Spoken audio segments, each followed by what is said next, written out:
si on examine tous les mouvements de multiplication de disciples mondialement, quels sont les principes qu'ils utilisent en commun qu'on voit dans chacun de ces mouvements? Et une chose qu'on a observée, c'est que le moyen de chaque disciple dans ces mouvements prie au moins 2 heures par jour.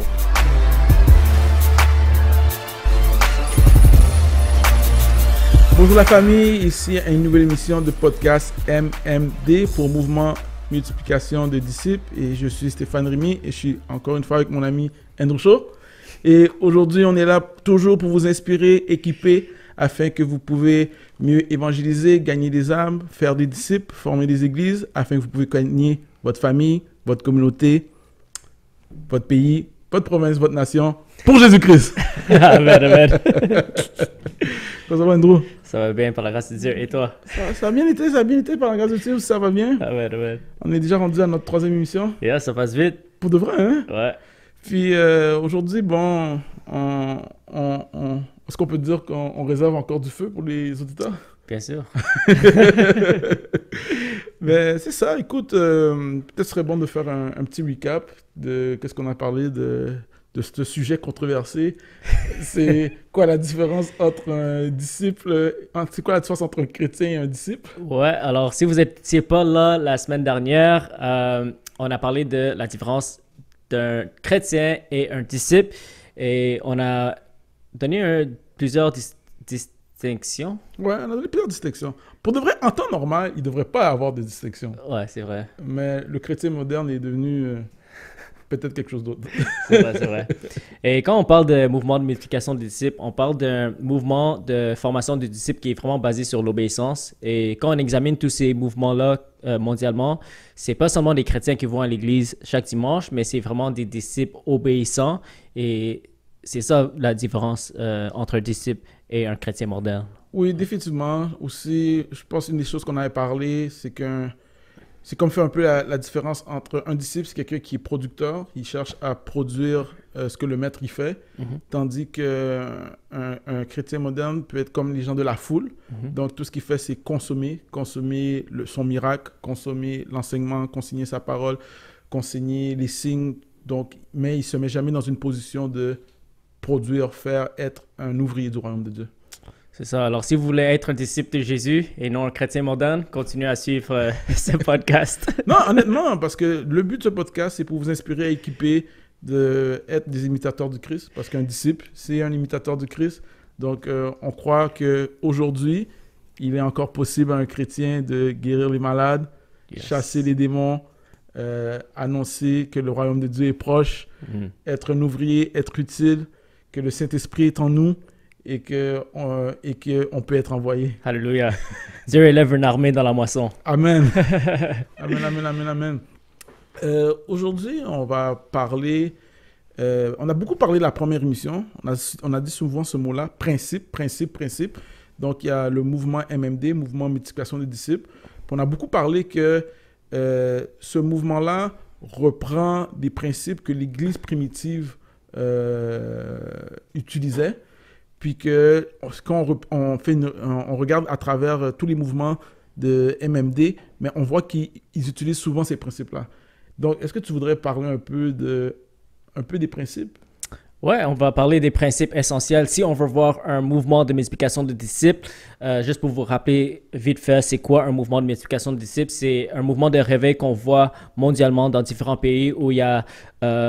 des centaines de mille de disciples qui sont formés et qui se reproduisent, des grands réveils qui sont en train de se passer. Et nous, on a un désir de le voir là où on est, que tu sois en France, Haïti, Canada, Europe, n'importe où. On croit que le désir de Dieu, le cœur de Dieu, c'est de gagner les nations. Jésus a dit de former les disciples dans toutes les nations et nous, on veut voir ça reproduire. Et on voit déjà que Dieu est en train de le faire et il a juste besoin des ouvriers. Et dans tous ces différents mouvements qu'on voit mondialement, chacun de ces mouvements sont uniques, mais ils utilisent des principes essentiels, des éléments essentiels dans chacun de ces mouvements, des choses en commun que chacun de ces mouvements utilise. Alors, si nous, on veut voir ces mouvements, on doit aussi utiliser ces principes essentiels qu'on voit et ces principes sont bibliques aussi. Puis aussi, non seulement que Dieu veut atteindre toutes les nations, mais il y a un facteur aussi qui est important, c'est un sentiment d'urgence, c'est qu'il veut le faire rapidement. Donc, il veut atteindre les nations rapidement. Puis dans ces mouvements MMD, on est capable de voir des masses critiques de 1 million de personnes atteintes dans quelques années. Donc, définitivement, on veut entendre c'est quoi ces principes-là pour pouvoir y arriver. Ouais. Alors, il y a plusieurs principes et on va focuser sur 7 principes pendant les prochaines semaines. Mais aujourd'hui, peut-être on va regarder un ou deux. Et moi, j'aime utiliser l'analogie d'un voilier. Quand on fait le voile, il y a une chose qu'on a besoin pour faire du voile. Il y a une chose qu'on peut contrôler et une autre chose qu'on ne peut pas contrôler. Ce qu'on peut contrôler, c'est le voile qu'on peut lever. Mais ce qu'on ne peut pas contrôler, c'est le vent. Alors, sans le vent, il n'y a pas de mouvement. Alors, dans le même sens, on a besoin du vent, du Saint-Esprit pour voir un mouvement. Mais si on ne lève pas nos voiles, le vent peut souffler, mais il n'y aura pas de mouvement. Alors, nous, en tant que disciples de Jésus, on a la responsabilité de lever les voiles. Alors, c'est une analogie qui peut nous faire comprendre qu'on a une responsabilité. Parce que souvent, on met toute la responsabilité sur Dieu. On dit, c'est Dieu qui va amener le réveil. Dieu amène un réveil. Oui, Dieu veut amener un réveil et je crois qu'il est en train de souffler son vent pour amener un réveil. Mais si on ne lève pas nos voiles, il ne peut rien faire. Non, définitivement. Et le passage qui vient en tête, c'est dans Jean, où et c'est un honneur. Le Saint-Esprit nous appelle des co-ouvriers, des co-workers. Donc, oui, c'est comme la semence et la terre. C'est jamais la faute de la semence. La semence est toujours bonne, mais dépendant où ce que la terre tombe, on va voir qu'est-ce que ça va produire. Le Saint-Esprit est toujours au travail. Il est toujours prêt, mais on est co-ouvrier avec lui pour pouvoir faire avancer le mouvement. Amen. On est en collaboration. Collaboration, yes. C'est pour ça que c'est la grande commission. Yes. Parce que Dieu a une partie à jouer et nous, en tant que disciples de Jésus, on a la partie à jouer aussi. Alors, on va regarder rapidement les 7 éléments essentiels qu'on voit dans tous les mouvements mondialement, dans tous les réveils de multiplication de disciples qu'on voit mondialement. Quels sont les 7 éléments essentiels ou quelles sont les voiles, les 7 voiles qu'on doit lever pour voir un mouvement? La première, c'est la prière extraordinaire. Yes. Ouais. La deuxième, c'est focuser sur la parole de Dieu. Yes. La troisième, c'est partager la vision. La quatrième, c'est entraîner les croyants ou former les croyants. Le cinquième, c'est aller parmi les perdus. Yes. Et le sixième, c'est commencer des groupes. Et le septième, c'est le coaching continuel. Amen. Amen, amen, amen. Puis, ça a l'air simple. Et c'est simple, honnêtement. Ouais. Puis, mais on va, au cours des prochaines émissions, toucher sur les 7 un peu plus en profondeur. Puis aussi, les formations qu'on donne, c'est pour appliquer ces 7 choses-là. Puis si on commence par le premier de la prière extraordinaire, qu'est-ce que tu pourrais dire par rapport à ça? Ouais, alors si on examine tous les mouvements de multiplication de disciples mondialement, il y a environ 1300 différents mouvements avec un moyen de 100 000 disciples dans chacun de ces mouvements. Et il y a des personnes qui entrent dans ces mouvements pour examiner quels sont les principes qu'ils utilisent en commun qu'on voit dans chacun de ces mouvements. Et une chose qu'on a observée, c'est que le moyen de chaque disciple dans ces mouvements prie au moins 2 heures par jour. Honnêtement, ça a l'air d'avoir faire peur, mais ça fait pas peur pour de vrai. Ouais. Premièrement, si on met une base, quand Jésus était dans le jardin de Gethsémani, il a dit à ses disciples, pourquoi vous n'avez pas pu faire 1 heure avec nous? Donc, 1 heure de temps par jour, pour moi, c'est comme... Le minimum. Le minimum.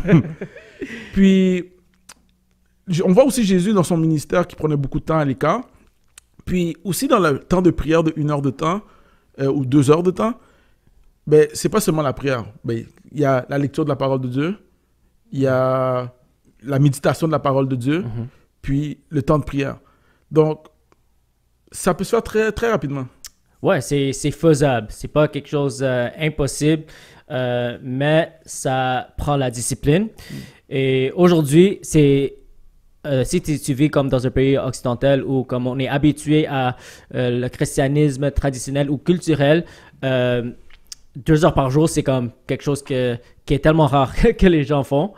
Mais c'est un principe qu'on voit dans tous les mouvements. Alors, si on veut voir un réveil, on doit multiplier la prière extraordinaire. On doit aller à un autre niveau de prière. La prière, pour moi, c'est qu'est-ce qui... Mais, premièrement, un disciple, c'est comme un athlète. Puis un athlète, avant qu'on le voit jouer, que ce soit dans la boxe, le ski, le basketball, il y a toujours des pratiques. Il y a toujours quelque chose qu'il fait dans le secret avant de s'exposer puis de faire son ministère. Et pour moi, la prière, c'est qu'est-ce qu'on doit faire dans le secret. Et c'est ça qui va déterminer l'impact de notre ministère visible. Ouais. Puis pour moi, la prière, c'est comme dans la parabole de la semence, c'est ça qui crée nos racines. Puis que ça va en profondeur, en profondeur, en profondeur. Puis on crée des racines en profondeur dans notre lieu secret. Puis quand Jésus, quand il sortait, mais il priait, puis il sortait. Moi, qu'est-ce que je préfère faire au moment de la prière?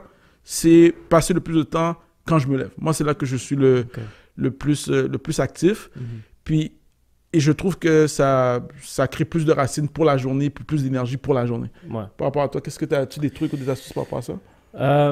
Numéro 1, moi, quand j'ai compris tout cela, j'ai compris l'importance de la prière.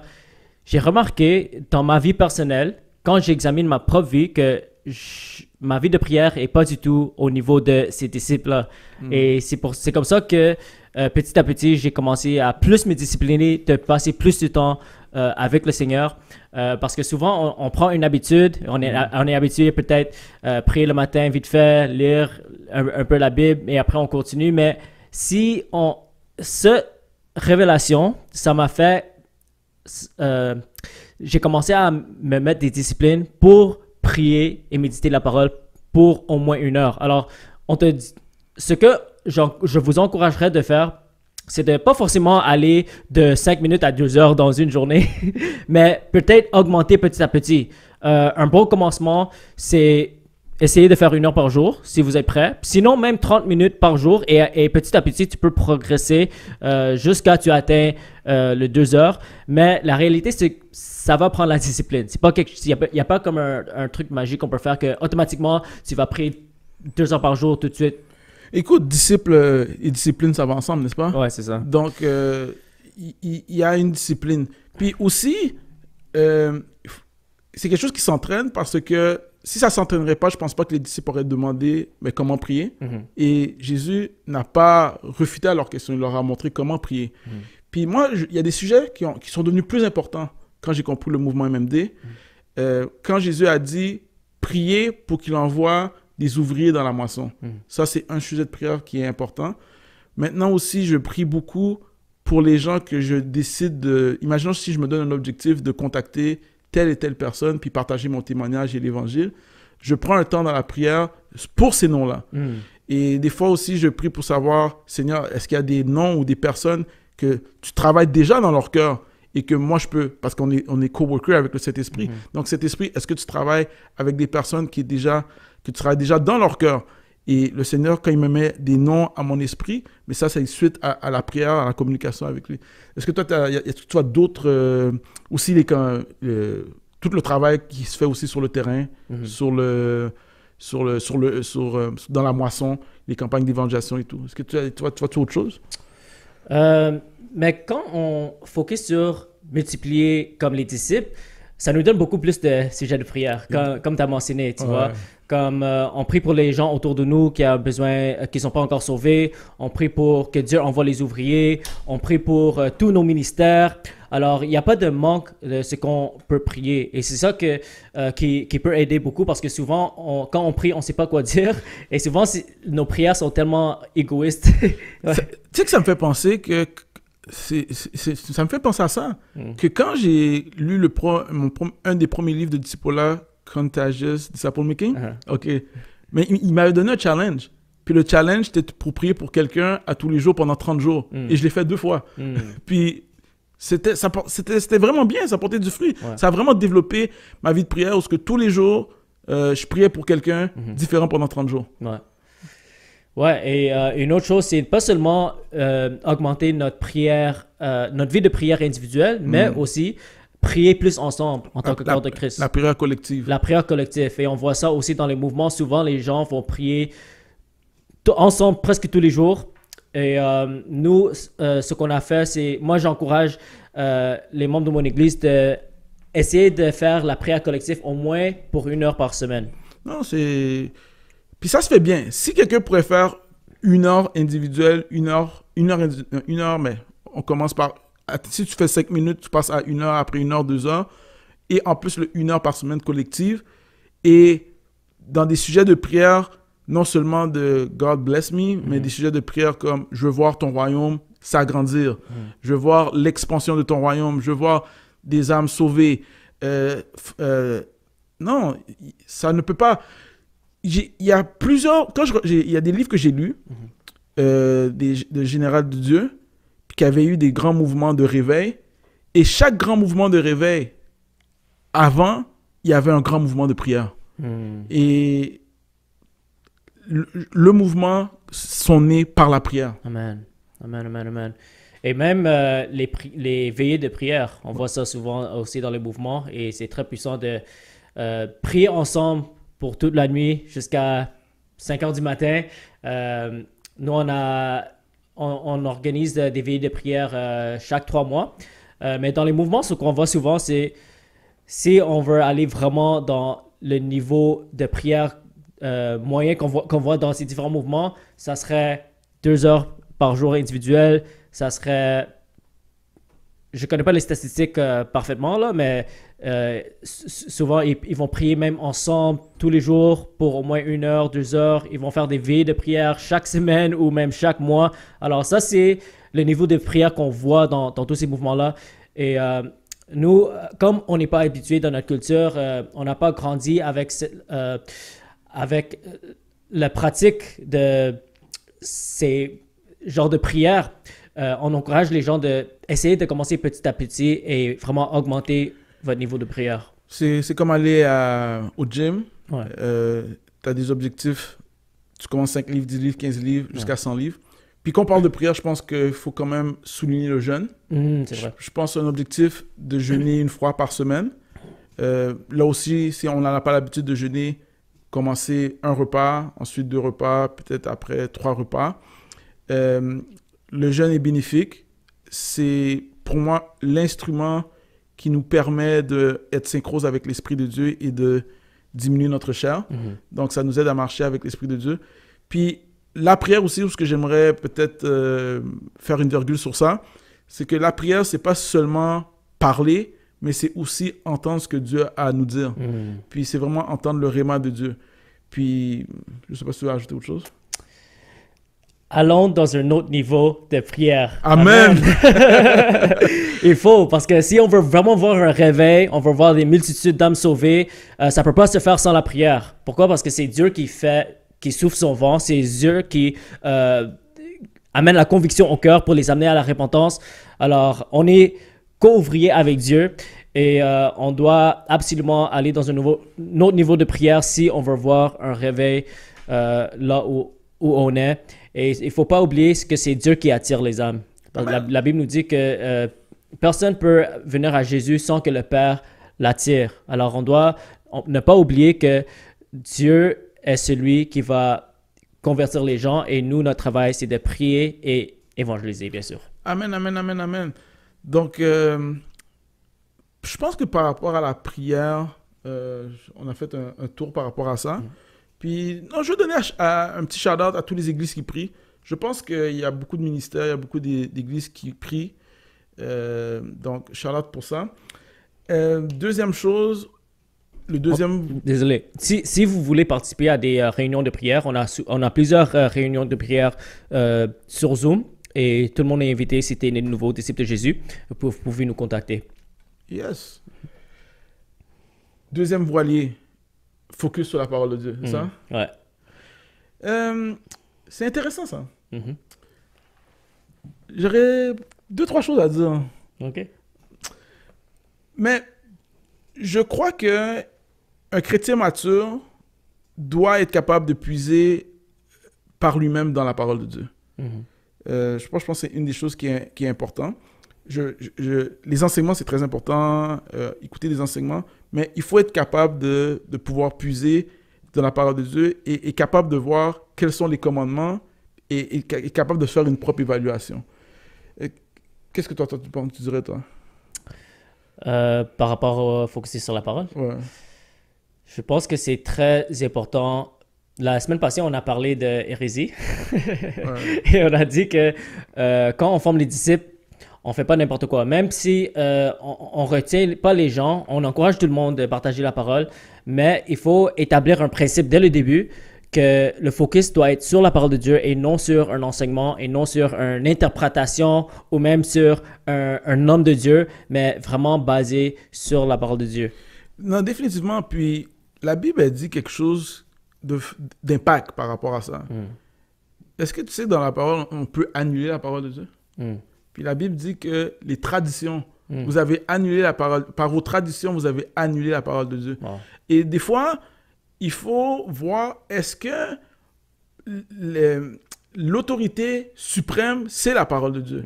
Et il faut pas que, comme tu as dit, les pharisiens, c'était des gens qui étaient super éduqués et ils ont rajouté des choses, rajouté des choses, rajouté des choses. Et dans tout ce qu'ils ont rajouté, mais ça a créé des traditions. Et ces traditions sont venues annuler la parole de Dieu. Ça veut dire qu'ils viennent enlever de la puissance qui... Moi, je trouve que ça, c'est une chose qu'il faut faire attention par rapport à ça. Ouais, parce que si tu examines tous les hérésies, ils étaient fondés par des chrétiens éduqués. Les chrétiens qui avaient beaucoup de connaissances et à un moment, ils ont dévié de la parole de Dieu. Alors, c'est important dès le début qu'on établit l'élément essentiel de focuser sur la parole de Dieu et non sur un homme de Dieu, non sur une doctrine, non sur un ministère. Et ce qu'on voit aujourd'hui dans l'Église traditionnelle, c'est que souvent, on va élever les hommes de Dieu, on va élever les ministères, on va élever les doctrines plutôt que la parole de Dieu. Mais ce qu'on voit dans les mouvements, c'est que c'est la parole de Dieu qui est l'autorité. C'est la parole de Dieu qui est élevée. Et ça protège les gens de tomber dans les hérésies ou même dans l'orgueil. Et aussi, si tu examines les mouvements de multiplication des disciples, on ne connaît pas beaucoup de noms. On ne connaît pas les gens comme les Billy Graham, les Reinhard Bonnke, mais c'est des gens qui sont puissamment utilisés par Dieu pour amener des millions au salut. Mais pour participer à ce mouvement de multiplication des disciples, ce n'est pas la stratégie du one-man show. Ce n'est pas la stratégie d'élever soi-même pour avoir un nom, pour avoir un ministère. Non, c'est la stratégie d'être plutôt comme Barnabas que comme Paul. Je comprends. Parce que Barnabas, il a trouvé Paul. Tu vois? Alors nous, on est en recherche pour les Pauls dans toutes les nations. Et c'est ça, la stratégie de trouver une personne de paix, trouver quelqu'un qui peut amener l'évangile dans leur entourage. Et souvent, il y aura des disciples qui forment des disciples, des églises qui vont implanter des églises. Et à un moment, on ne va même pas savoir de où ça a commencé. Alors, il faut aussi apprendre à nous mourir à nous-mêmes, mourir à notre propre désir. Peut-être qu'on a un désir de être comme le prochain Billy Graham. Mais si on veut voir un mouvement de multiplication de disciples, ce n'est pas la stratégie d'élever un homme qui va fonctionner. C'est la stratégie de trouver des personnes de paix, mettre le ADN de la prière, focuser sur la parole et équiper les gens pour être effectifs pour avancer le royaume de Dieu. Je comprends. Ouais. Non, définitivement, dans Somme 1, ça dit « Heureux l'homme qui prend plaisir à la parole de l'Éternel ». Puis, il y a un plaisir pour de vrai par rapport à ça. Puis, je pense qu'on pourrait parler de manière pratico-pratique, comment mettre la parole de Dieu au centre. Puis, un des outils qu'on a découvert, c'est dans le mouvement MMD, c'est le groupe découverte. Puis, le groupe découverte, c'est une façon de lire la parole de Dieu en groupe et dans des séries de questions qui nous permettent de découvrir des vérités au lieu de imposer la vérité. Puis, est-ce que tu voudrais parler un peu plus de ces séries de questions ou de la méthodologie ou comment fonctionne un groupe découverte? Ouais, alors un groupe découverte, c'est une méthode très simple qui peut aider les gens à focuser sur la parole et se réunir autour de la parole de Dieu. Et c'est basé sur 7 questions. La première question, c'est si par exemple, vous avez trouvé une personne de paix, quelqu'un qui t'introduit à leur entourage, tu peux commencer la première groupe découverte, tu peux le diriger la première avec ces 7 questions.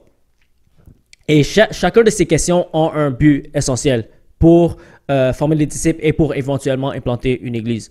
Alors, si par exemple, je suis dans une famille, je vais poser la première question. La première question, c'est de quoi es-tu reconnaissant aujourd'hui? Ça, c'est la première question. La deuxième question, c'est est-ce que tu as eu des défis cette semaine? Et chaque personne va répondre aux questions. Troisième question, on va répondre comment peut-on aider un les autres par rapport à ces défis? Alors ça encourage la prière et l'action.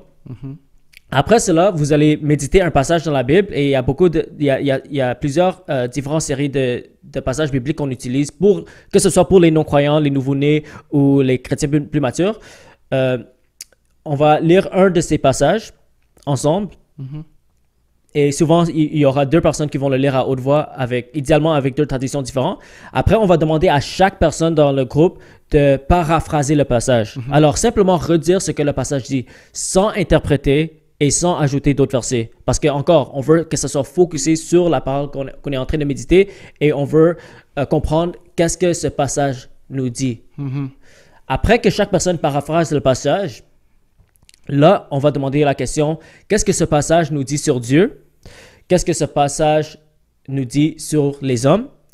Et les dernières deux questions, c'est, je dirais, les plus importantes, c'est comment peut-on appliquer ce passage cette semaine? Comment on peut obéir ce passage cette semaine?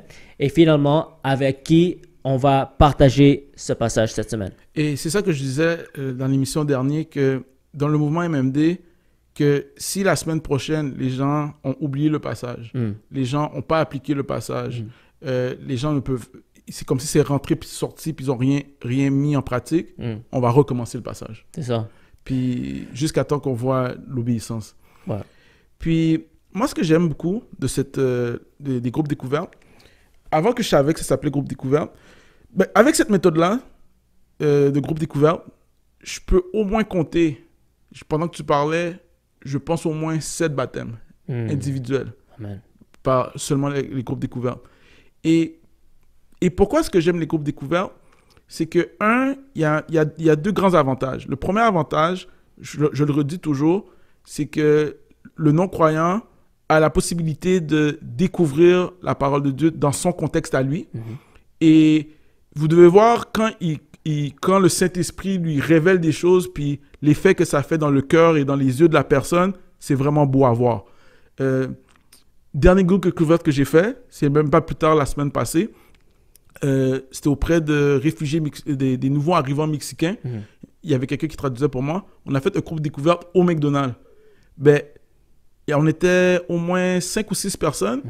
Et les 5 ou 6 personnes ont tous prié et accepté le Seigneur. Puis là, le prochain groupe découverte, c'est qu'on va parler du baptême. Donc, c'est vraiment quelque chose d'extraordinaire. Deuxième chose, c'est pas seulement aussi pour le chrétien, mais c'est un parfait outil pour l'ouvrier. Pourquoi pour l'ouvrier? Parce qu'habituellement, pour être sur un pupitre ou pour commencer à prêcher devant des milliers de personnes, mais il faut que tu aies un certain talent, un certain skills, une certaine formation. Ça, je suis d'accord que c'est pas n'importe qui peut commencer à prendre le micro un dimanche matin et commencer à parler à 1000 personnes d'un seul coup. Mais qu'est-ce qui est le fun avec les groupes découverts? Tout le monde peut le faire. Et en sachant la pensée de Dieu, qu'il est à la recherche d'ouvriers. Mais c'est un outil où ce que tout le monde peut l'utiliser parce que tu n'es pas obligé de commencer à préparer une prédication de 30 minutes, de 1 heure. Non, tout ce que tu as besoin, c'est des passages et les séries de questions. Donc, ça règle un grand problème d'ouvriers où ce que n'importe qui peut commencer à discipuler des non-croyants. Tout simplement, il est disciple de Jésus. Je lis ma Bible, je sais comment aller avec les séries de questions et tu peux tout de suite commencer à amener des gens au salut. C'est ça. Comme tu as dit, n'importe qui peut diriger un groupe découverte parce que c'est tellement simple et facile à reproduire. Et c'est important de garder les principes comme par exemple, dans ces méthodes, il n'y a pas d'enseignement parce que c'est le Saint-Esprit qui nous enseigne à travers la parole. Alors, tout ce qu'on fait, c'est on pose les questions simplement et on découvre ce que Dieu a à nous dire à travers sa parole. Et c'est tellement puissant parce que c'est à la base, c'est Dieu qui les attire. C'est le Saint-Esprit qui travaille en eux à travers la parole de Dieu. Et souvent, le Saint-Esprit et la parole va convaincre les gens du péché, du jugement et du justice, et ils vont les amener à la repentance jusqu'à temps qu'ils sont prêts à se faire baptiser et voilà, de continuer leur vie chrétienne. Et c'est comme, tu n'as même pas besoin d'avoir lu la Bible pour diriger un groupe découverte. Parce que, encore, c'est pas enseigner, c'est simplement poser des questions. C'est plus faciliter le groupe. Ouais. Puis, non, c'est vraiment ça, jouer le rôle de facilitateur. Puis, une chose que tu as dit, c'est facile à dupliquer, c'est très important. Parce que comment on peut avoir un mouvement de multiplication rapide si on a des outils qui demandent une duplication lente? Ça veut dire qu'ils demandent comme que... Donc, c'est ça qui est intéressant, c'est que depuis que tu es disciple de Jésus-Christ, tu as le cœur à la bonne place, l'Esprit de Dieu est en toi, tu peux commencer à lire la parole. Oui, est-ce que ça arrive des fois que quelqu'un lit la parole de Dieu et commence à aller un peu à gauche, un peu à droite? Oui, ça peut arriver. Moi, qu'est-ce que je fais? Mais quand ça arrive, je les recadre, puis je les recadre on reste autour du passage. Ça veut dire, comme imaginons, exemple, quelqu'un me dit quelque chose qui a vraiment pas rapport. Je dis tout simplement, où est-ce que tu vois ce que ça a été écrit dans le passage? Puis, fort souvent, quand la personne relit, elle peut voir que ce qu'elle a dit n'était pas dans le passage. C'est ça. Et c'est important de former les gens de toujours poser cette question. Comme toujours poser la question, où est-ce que tu vois ça dans le passage? Même si c'est dans le passage, c'est bien de poser la question. Parce que peut-être comme la première fois que tu vas demander cette question, peut-être qu'ils vont être... ils peuvent être offensés, ils peuvent dire pourquoi il m'expose devant tout le monde. Mais si tu fais une habitude que tu poses toujours cette question, parce que comme c'est bien de poser la question même si ce qu'il dit est dans le passage. Parce que ça met le focus sur la parole de Dieu. Alors que ce soit sur le passage ou non, on doit toujours poser cette question, où est-ce que tu vois ça dans le passage, afin qu'on peut focuser sur le passage. Même comme quand les gens amènent d'autres passages d'autres parties de la Bible, encore, on veut garder ce principe de focuser sur le passage qu'on est en train de focuser. Parce que ce qu'on veut éviter, c'est les interprétations de la Bible et on veut éviter que les gens viennent enseigner n'importe quoi. On doit vraiment être focusé sur la parole et c'est un système qui est très facile à reproduire. Parce que souvent, en tant que chrétien, on a le désir de vouloir enseigner. Et c'est pas une mauvaise chose d'enseigner, c'est biblique. Mais pour la duplication, c'est important que les gens ne nous regardent pas comme si c'est nous l'expert. Parce que si on amène tellement d'enseignements, tellement de doctrines, tellement de passages bibliques qu'on a mémorisés, les gens qui nous regardent, ils vont nous regarder et dire « Je ne pourrai jamais être à ce niveau où je peux diriger un groupe comme ça. » Mais si tu fais une méthode très simple, très facile à dupliquer, après 3 semaines, tu peux quitter le groupe et le groupe peut continuer et ça peut reproduire et ça peut commencer un mouvement. Non, définitivement. Puis un autre des avantages que je vois, c'est ça peut se faire n'importe où. C'est comme, ça peut durer quoi, 1 heure de temps. Tu peux le faire à ton heure de lunch si tu es au travail. Tu peux le faire sur Zoom, tu peux le faire en présentiel. C'est là qu'on dit que si vous avez un salon, tu peux le faire dans ton salon, tu peux le faire dans ta cuisine. Comme je l'ai dit, il y a peut-être la semaine passée, je l'ai fait dans un McDonald's. Des fois, je peux le faire dehors, dans un parc, avec quelqu'un. Tu peux le faire avec 2 personnes, 5 personnes. C'est tellement duplicable, facile à faire. Puis les résultats sont souvent là. Puis comme on l'a dit, il y a une place à l'enseignement. L'enseignement, c'est tout à fait biblique. La prédication, il faut prêcher l'évangile. Mais cette méthode, elle aide, c'est pas tout le monde qui a le don de éloquence, mais je crois que tout chrétien veut servir Dieu. Donc, si imaginons que tu veux servir Dieu, les groupes découvertes, tout ce que tu as à faire, c'est être un facilitateur. C'est ça. Alors, quand on examine tous les mouvements de multiplication de disciples, ils utilisent tous une méthode de groupe de découverte. C'est ça. Les méthodes peuvent être différents, mais ils sont tous focusés sur la parole de Dieu et c'est tous une méthode où ils découvrent Dieu à travers la parole et non forcément à travers d'un homme ou un enseignement. Non, c'est ça. Toi, ça fait...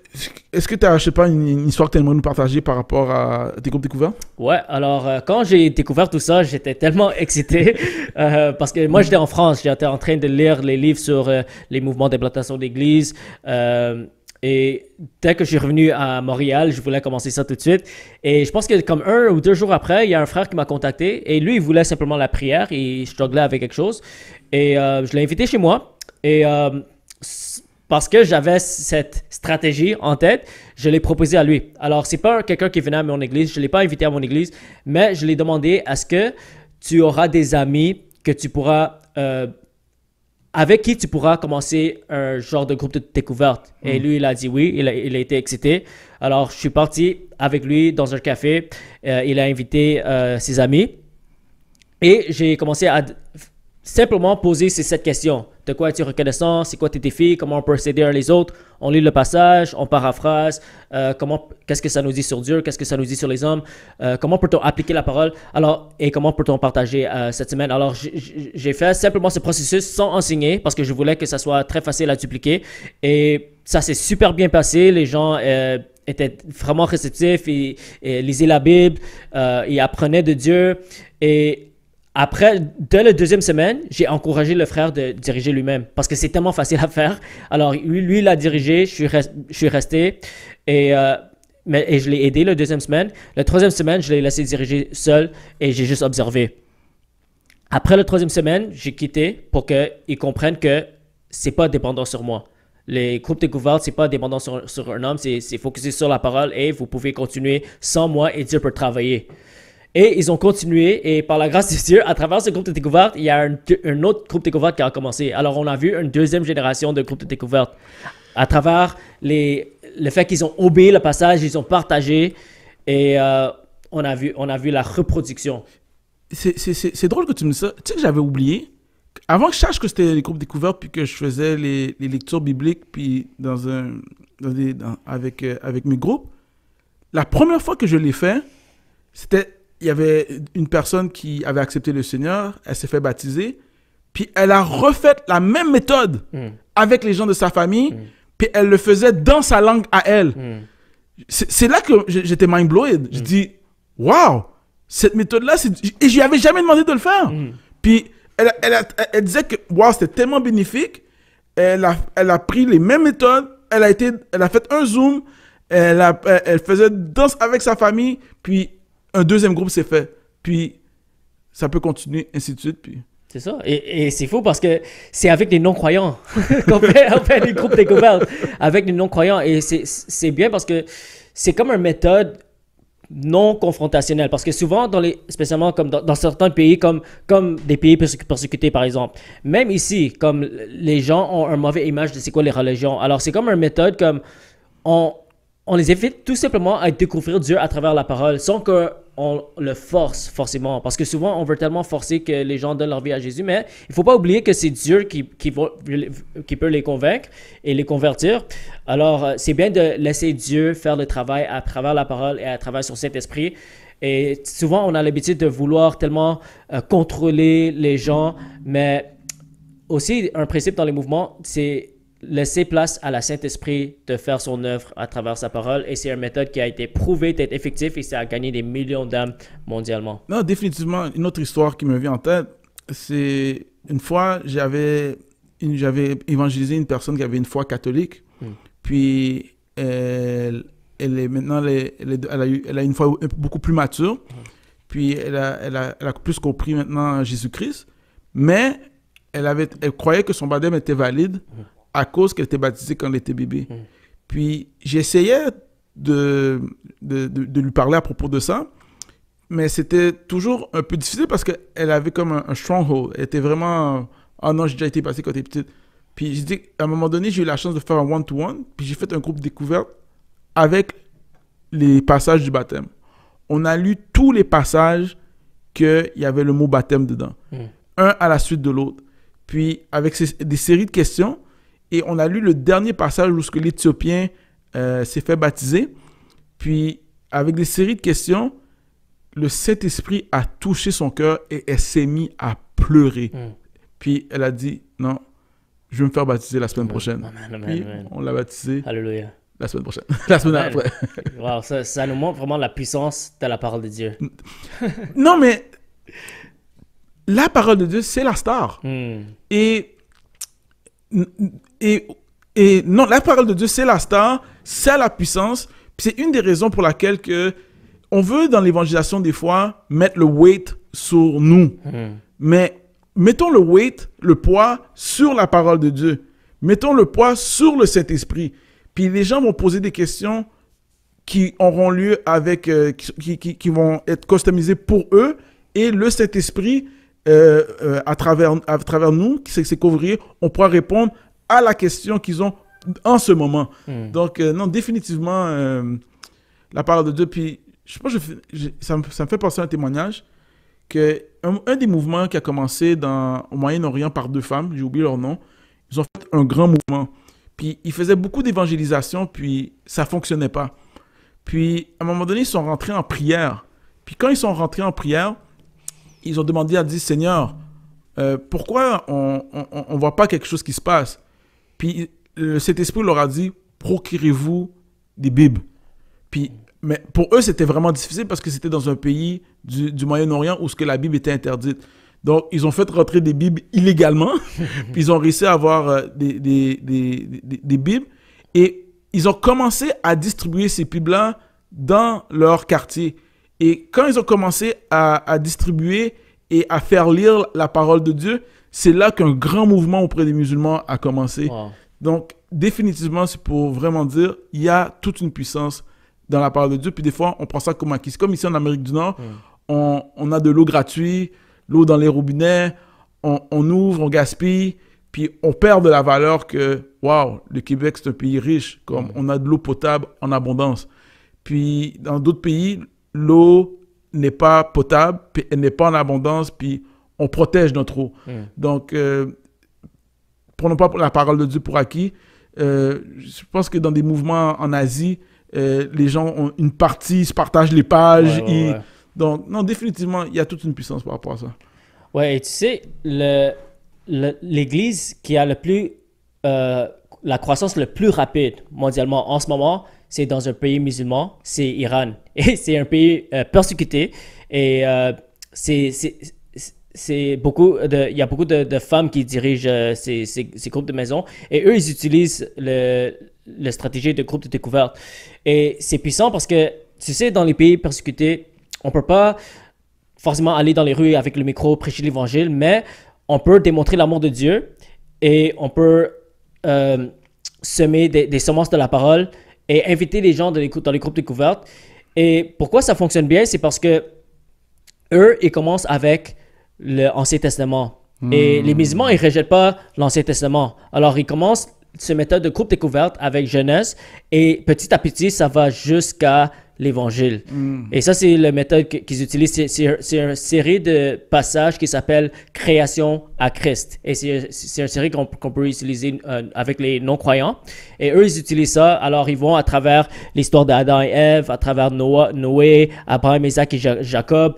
Et ça permet à la parole de Dieu de travailler pour toucher les musulmans. Et à travers cette stratégie, il y a des centaines de mille de musulmans qui donnent leur vie à Jésus et reproduisent ce même processus de groupe découverte. Amen, amen, amen. Donc, c'est à peu près ça pour les groupes découvertes. Si vous avez des questions, n'hésitez pas à nous envoyer, moi, Andrew, s'il y a quelque chose qui n'est pas clair. Et si vous voulez qu'on vous partage plus en détail ou vivre l'expérience de groupe découverte, ça nous fera un plaisir. C'est pas seulement quelque chose de théorique, c'est quelque chose que moi et Andrew, on a mis en pratique. Et moi, je peux vraiment certifier qu'il y a des personnes qui sont venues au Seigneur, pas parce que j'étais un génie. C'était tout simplement parce que le Saint-Esprit travaillait en eux lorsqu'ils lisaient les passages de la Bible. Ça, n'importe qui peut le faire. Si tu regardes cette vidéo, tu peux le faire. C'est tellement simple. C'est juste des principes qu'on doit suivre. On n'a pas besoin d'avoir tellement de connaissances sur la Bible. On a juste besoin d'avoir un cœur et un désir de gagner les âmes, former les disciples et implanter des églises, reproduire pour multiplier, pour voir un mouvement là où tu es, que ce soit ta famille, ton communauté, ta quartier, ton ville, ton pays, ta nation. Et- Pour Jésus. Amen. Je pense avec tout pour aujourd'hui. Ouais. Donc, sans plus tarder, si on fait toujours cet appel, comme on vous dit, moi et Andrew, on donne des formations gratuites sur l'évangélisation, gagner des âmes, faire des disciples. Et si c'est quelque chose qui vous intéresse, n'hésitez pas à nous contacter. Donc, Éternel Dieu, je te remercie encore pour cette émission. Je te demande que les semences qui ont été semées puissent porter fruit, qu'il y a des gens qui se positionnent et qui disent, oui Seigneur, quand tu dis, qui enverrai-je, qui répondent, oui Seigneur, envoie-moi. Car nous savons, Éternel, que la moisson est prête, la moisson est grande et que ce que tu as besoin, c'est des ouvriers. C'est ainsi qu'on prie au nom de Jésus. Amen. Amen. On se dit à la semaine prochaine. Peace.